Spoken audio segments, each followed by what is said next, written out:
네, 오늘 말씀은 마가복음 7장 17절에서 19절 말씀입니다. 네, 제가 읽어드리도록 하겠습니다. 무리를 떠나 집으로 들어가시니 제자들이 그 비유를 묻자온데 예수께서 이르시되 너희도 이렇게 깨달음이 없느냐? 무엇이든지 밖에서 들어가는 것이 능히 사람을 더럽게 하지 못함을 알지 못하느냐? 이는 마음으로 들어가지 아니하고 배로 들어가 뒤로 나감이라. 이러므로 모든 음식물을 깨끗하다 하시니라. 아멘. 네, 지난주에 이어서 진리를 따르는 계획적인 삶이라는 제목으로 말씀을 나누고자 합니다. 오늘은 우리가 이 읽은 말씀 가운데 이 19절 하반절 말씀을 중점적으로 살펴보고자 합니다. 이러므로 모든 음식물을 깨끗하다 하시니라. 네, 이 말씀의 의미를 살펴보고 은혜와 교훈을 생각해 보고자 합니다. 네, 짧은 말씀이지만 이 말씀의 의미와 파장이 굉장히 큽니다. 오늘 본문 이 전체가 다 개혁적인 말씀이지만 특히 이 말씀이 유독 개혁적이고 파격적인 말씀입니다. 그래서 한마디로 문제적인 말씀이다, 이렇게 말할 수 있습니다. 그래서인지 이 마가복음 이후에 나온 마태복음은 오늘 동일한 이 말씀을 기록하면서 유독 이 말씀을 생략하고 있습니다. 왜냐하면 이 말씀은 유대인들의 정결법의 핵심인 음식 규례를 정면으로 부정하고 있기 때문입니다. 마태복음은 유대인 신자들을 위해서 기록되었죠. 근데 유대인들이 굉장히 힘들어한 말씀이기 때문에 이 말씀을 의도적으로 생략하고 있는 것 같습니다. 아시는 바와 같이 레위기 11장에 부정한 짐승과 정한 짐승의 구별이 기록되어 있습니다. 하나님은 내가 거룩하니 너희도 거룩하라 말씀하시면서 그런 구별에 대해서 이스라엘 백성에게 말씀하셨습니다. 그런데 지금 예수님께서 어떻게 보면 그 구약 말씀을 정면으로 뒤집고 계신 것입니다. 예수님께서는 율법을 폐하러 오신 것이 아니라 완성하러 오셨다라고 말씀을 하셨는데 이 부분만 본다면 율법을 폐하러 오신 것 같은 그런 과격한 파격적인 느낌이 듭니다. 그래서 이것이 문제적 구절이 됩니다. 그러나 여러분, 모든 음식물은 다 궁극적으로 하나님으로부터 온 것입니다. 그래서 다 깨끗하다고 할 수 있습니다. 그리고 하나님은 이스라엘 백성들의 거룩한 생활을 위해서 처음에 그렇게 음식을 구별하도록 말씀을 하신 것입니다. 그리고 그런 구별은 영원한 변하지 않는 하나님의 뜻이라고 할 수는 없습니다. 시대에 따라, 상황에 따라 그것은 바뀔 수 있습니다. 그래서 바울도 이렇게 말씀했습니다. 하나님께서 지으신 모든 것이 선함에 감사함으로 받으면 버릴 것이 없나니. 네, 그래서 여러분, 술 취하는 것이 문제지 술 자체는 문제가 아닙니다. 그래서 노동자가 하루의 노동 끝에 또 일반 사람이 음식의 일환으로 조금 술을 먹는 것은 죄가 아닙니다. 아무튼 이렇게 이 말씀의 의미와 파장이 매우 큰데, 그렇다면 우리가 다음으로 생각해 볼 문제는 이 말씀이 교회 안에 그 후에 어떻게 정착되었는가 하는 문제입니다. 결론적으로 말씀을 드리면 이 예수님의 말씀은 교회 안에 쉽게 정착되지 못했습니다.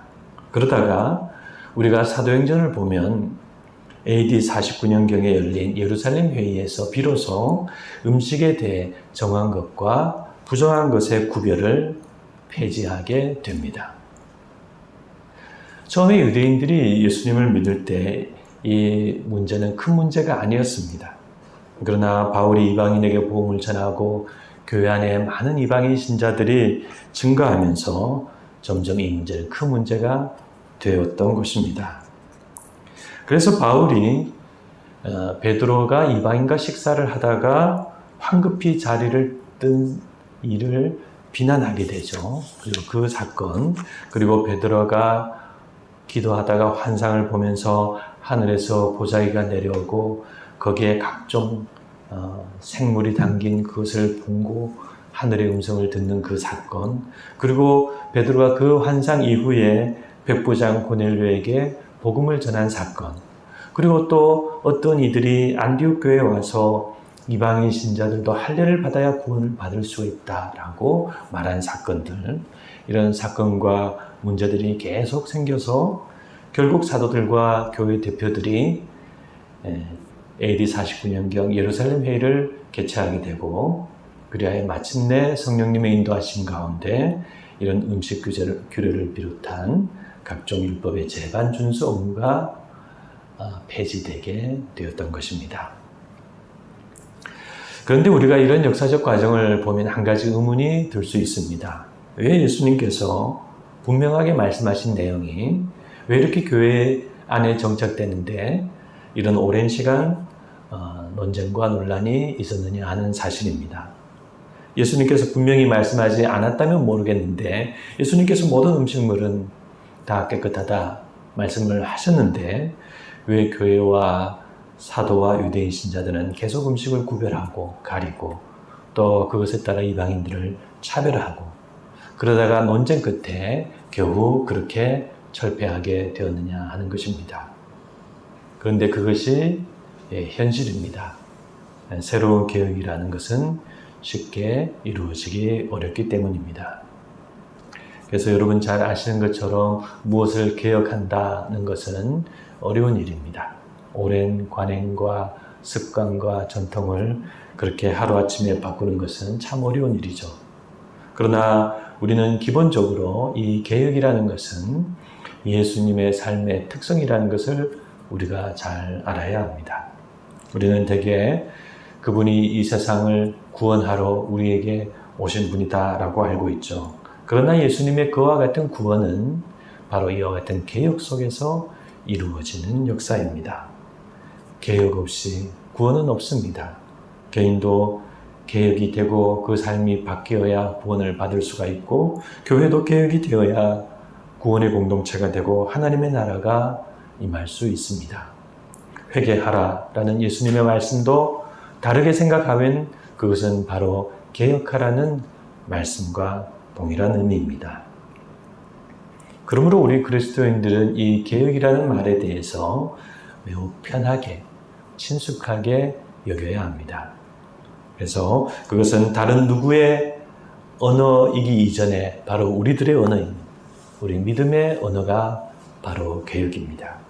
무슨 사회운동하는 사람, 정치하는 사람, 이런 사람들이 쓰는 말이 아니라 우리 그리스도인들이 쓰는 말이 개혁입니다. 그래서 개혁은 우리들의 용어이고 우리들의 정체성입니다. 우리가 따른 예수님이 바로 그런 일을 행하신 분이기 때문입니다. 그래서 우리는 개혁을 우리 생활 가까이에 두고 잘 사용해야 합니다. 성경에서 그분의 말씀을 배우면 그것으로 내 삶과 내 생각을 개혁하고 또 그분의 뜻을 깨달으면 그런 개혁된 눈으로 이 사회와 세상을 바라보고 그렇게 살아가는 것입니다. 그것이 우리의 그리스도인의 삶이고 신앙생활입니다. 앞서 술을 먹는 문제를 잠시 말씀드렸는데 술을 많이 먹고 취하고 실수하고 방탕하게 된다면 그것은 잘못된 것이지만 음식의 일환으로나 또 고된 하루 때 조금 드시는 것은 괜찮습니다. 직장이나 일터에서 회식 자리에 갈 때 술 한 잔이나 두 잔 정도 받아서 또 함께 어울리는 것 괜찮습니다. 우리는 그리스도인이지만 사람들과 편견이나 차별 없이 잘 어울리는 그런 사람이 되어야 합니다. 그래서 우리가 그렇게 술을 가지고 사람을 구별하거나 차별하지 않는 것도 바로 개혁신앙의 모습이라 할 수 있습니다. 당시 유대인들은 음식을 가리면서 이방인을 차별했죠. 그들과 식탁의 교제를 함께 하지 않는 것을 좋은 신앙이라고 알았습니다. 그러나 그것은 사도 바울이 볼 때 복음에 위배되는 행동이었습니다. 그래서 당시만 해도 젊었던 바울이 그런 베드로를 보고 책망을 했던 것입니다. 그러므로 그리스도 안에서 헬라인이나 유대인이나 남자나 여자나 종이나 자유인이나 아무런 차별이 없습니다. 부와 재산으로 사람을 차별하고 또 하는 일과 지위로 사람을 차별하고 힘과 권력으로 사람을 차별하면 안 되듯이 우리가 무엇을 먹고 무엇을 안 먹는 것으로 차별을 하고 그렇게 살아가서는 안 되는 것입니다. 그래서 우리 교회 안에서 마찬가지입니다. 목사가 제일 높고 그 다음에 우리 장로님들이 높고 그 다음에 권사, 집사 이렇게 순으로 높고 그렇게 교회 안에 차별이 있는 것, 그것은 개혁신앙이 아닙니다. 이렇게 우리가 하나님이 말씀하시고 예수님이 가르치신 것을 잘 깨달아서 그것을 우리 실생활 속에 잘 실천하는 것이 바로 개혁신앙입니다. 헌금에 있어서도 자기 형편에 알맞게 헌금을 하고 의무적 11조나 기복적 헌금을 하지 않는 것이 개혁신앙입니다. 신약의 교회를 구약의 성전으로 되돌리지 않는 것도 바로 히브리서가 말씀하는 개혁신앙입니다. 기도에 있어서도 예수님이 말씀하신 대로 중언부언하지 않는 것이, 그렇게 기도하는 것이 개혁신앙입니다. 한국교회는 기도에 대해 주로 많이 가르치는 내용이 기도는 많이 할수록 좋다, 기도는 많이 해야 하는 거다, 그렇게 많이 이야기를 하죠. 기도를 오래 하고 많이 하는 것일수록 좋은 기도이고 그러면 좋은 신앙이 된다라고 많이 가르쳤습니다. 그러나 기도 많이 한다고 무조건 신앙이 좋아지는 것은 아닙니다. 그것은 샤머니즘의 바탕을 둔 가르침입니다. 우리 하나님은 말을 많이 하여야 들으시는 하나님도 아니고, 내가 설득한다고 설득당하시는 분도 아니고, 내가 강청한다고 강청당하시는 분도 아닙니다. 우리는 기도를 개혁해야 합니다. 기도의 내용과 방법을 달리해야 합니다. 일상의 일에 대해선 성실한 노력과 적절한 판단이 기도보다 중요합니다. 시험 합격을 기도만 하지 말고 공부를 열심히 해야 됩니다. 집이 빨리 팔리도록 기도만 하지 말고 싸게 내놓아야 합니다. 사업을 잘 하게 해달라고 기도만 하지 말고 계획을 잘 세우고 사업을 잘 해야 합니다. 그리고 길든 짧든 기도한 대로 바르게 사는 것이 중요합니다. 하나님은 기도만 하고 삶이 없는 신앙을 싫어하시는 분이십니다. 요한일서에 중요한 기도의 비결과 방법이 하나 나옵니다. 하나님의 뜻대로 기도하고 우리 마음이 우리를 책망할 것이 없는 의로운 삶을 사는 것입니다. 그리하면 우리는 무엇이든지 구하는 바를 그분에게서 받을 수 있다라고 요한일서는 말씀하고 있습니다. 나아가 우리의 개혁적인 삶은 신앙 영역에서만 그쳐서는 안 됩니다. 우리 일상생활과 일, 지식과 문화, 그리고 정치와 역사, 우리는 이런 모든 영역에서 개혁적인 삶을 지향해야 합니다. 하나님의 뜻을 새롭게 추구하는 그런 사람으로 살아가야 합니다. 묵은 포도주를 자꾸 마시고 좋다 하는 사람이 되어서는 안 되는 것입니다. 예수님은 무의미한 전통과 관습의 채찍을 드신 분이십니다. 그분은 노끈으로 채찍을 만드사 성전에 장사하는 자들을 내쫓으시고 거세게 항의하는 유대인들에게 이 성전을 헐라 내가 새 성전을 사흘 만에 일으키리라고 말씀하신 분이십니다. 그러므로 우리가 그런 예수님을 잊어버리고 점점 나쁜 방향으로 보수화된다거나 개혁에서 멀어지는 것은 예수님의 뜻이 아닙니다. 우리는 진리를 따르는 개혁적인 삶을 살아가는 사람이 되어야 합니다. 안타깝게도 지금 우리 교회들이 영적으로 많이 늙어가고 있습니다. 점점 나쁜 방향으로 보수화되고 있습니다. 시대와 또 세상과 점점 멀어지고 떨어지고 격리되어 가고 있습니다. 얼마 전에 한 신학교에서 유신진화론을 말한 교수가 해임이 되었습니다. 많은 목회자들이 일본과는 관계 개선을 하고 화해를 해도 북한과는 그렇게 하면 안 된다고 말합니다. 이런 최근의 이슈들은 우리 교회가 지금 개혁을 잃어버리고 있는 모습으로 여겨집니다. 그러나 우리 교회와 믿는 자들은 주 안에서 늘 청년이 되어야 합니다. 우리 육신은 나이가 들수록 약해지고 둔해지고 기득권에 안주하려는 마음이 커지지만 우리 마음과 생각은 주님과 함께 진리를 따르는 영적인 청년이 늘 되어야 합니다. 그래서 우리는 말씀과 성령의 인도하심 가운데 늘 새롭게 살고 잘못된 것이라면 버리고 개혁하고 전진하고 그래야 마침내 하나님의 나라에 들어가는 그런 새 사람이 되어야 합니다. 그러므로 아무쪼록 하나님께서 우리 모두에게 그런 은혜와 복을 풍성히 내려주시길 간절히 소망합니다. 같이 한번 기도하시겠습니다. 하나님 아버지, 오늘 예수님께서 음식물에 대한 말씀을 하시면서 모든 음식물이 다 깨끗하다 말씀을 하셨습니다. 오래도록 모세율법의 레위기 11장의 말씀을 따라 정한 음식과 부정한 음식을 구별하며 살아온 유대인들에게는 이 예수님의 말씀이 너무나도 어려운 말씀이었습니다. 그래서 교회마저 그것을 받아들이기에 상당한 시간이 흐르게 되었습니다. 그러나 마침내 AD 49년 예루살렘 회의의 성령의 인도하심과 역사함 가운데 그런 음식 규례를 비롯한 이방인의 신앙을 제한하는 여러 가지 율법의 규례들을 다 폐지하게 되었습니다. 그러나 우리 기독교 신앙은, 교회는 이방 세계를 향하여 널리 복음을 전할 수 있는 그런 영적인 종교가 될 수 있었습니다. 하나님, 이와 같은 우리 신앙의 방향과 성장에 대하여 오늘날에도 동일하게 저희들이 우리 신앙 가운데 잘 적용할 수 있도록 인도하여 주시옵소서. 우리가 하나님의 말씀을 바르게 알지 못하고 하나님의 뜻을 이해하지 못하면 우리 신앙은 점점 작아지고 안으로 무너지고 보수화되고 우리 생각은 자꾸 좁아지게 됩니다.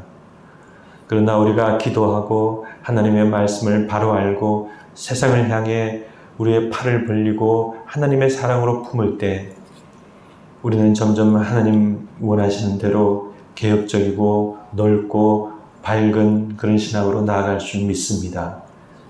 하나님, 지금 우리 많은 교회들이 보수화되고 위축되고 점점 작아지고 있습니다. 하나님, 우리 교회가 그런 방향으로 나아가지 않도록 지켜주시옵시고 우리가 하나님의 말씀을 바르게 알아서 그 말씀의 뜻을 따라 점점 우리 삶을 개혁하고 우리 신앙을 개혁하면서 하나님의 뜻을 올바르게 추구하는 교회와 신앙이 될 수 있도록 인도하여 주시옵소서. 여러 가지 선택하기 어려운 일들이 많이 일어나고 있습니다. 그러나 우리 교회와 신자들이 바른 마음으로 하나님의 뜻대로 바르게 선택하고 나아갈 수 있도록 인도하여 주시옵시고 그래야 우리 교회가 세상으로 나아가는 그런 귀한 교회가 될 수 있도록 인도하여 주시옵소서. 아무쪼록 하나님께서 저희들의 마음 인도해 주시고 지켜주셔서 늘 개혁한 청년과 같은 마음으로 살아가는 저희들의 신앙과 믿음이 될 수 있도록 늘 지켜주시고 인도하여 주시옵소서. 감사드리오며 예수님의 이름으로 기도드리옵나이다. 아멘.